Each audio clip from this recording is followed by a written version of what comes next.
Volgende op Skemergrond. Ek het klaar vergaderings gereël met beleggers, ek het beloftes gemaak. Julle moet na my luister. Die projek bedreig ons grond. Die antwoord is nee. Justin? Chelsea. Ja wel, sy reageer presies soos ek gedink het sy sal. En terwyl sy even terughoor, maak ons heel mooi vordering. Julle het al hoeveel keer amper alles verloor. Hierdie projek kan julle immuun maak teen dit. Dit is nou genoeg. So maak jy steeds hulle kant. Kies wat reg is en wat jy nou doen is beslis nie reg nie.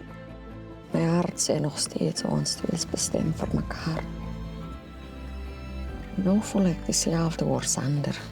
Ek het gekry wat ek hier kom soek het. Ek sal my skuif maak wanneer die tyd reg is. Sy het dit oorweeg om die bistro môre 'n bietjie later te sluit. Vir Patty iets spesiaal beplan. Iets romanties, jy weet, privaat. Sy al bang vir Chelsea en Justin aan mekaar vir ewig. En jy's bang jy fade in die egte grond in. Kom ons geniet net ons dagie môre. Net ek en my twee gunsteling boys, né? Ja, Kom julle visser? Pose vir 'n foto. Sê cheese. Maar vandag wys vir my dat jy regtig omgee vir wat jy in Louis het. Dankie dat jy my verkeerd bewys. Ek gaan Montetjie toe om uit te vind waar ek met Ignas staan. Ek glo dit, dis presies waar ek met jou wil praat. Ons kan praat wanneer ek terugkom.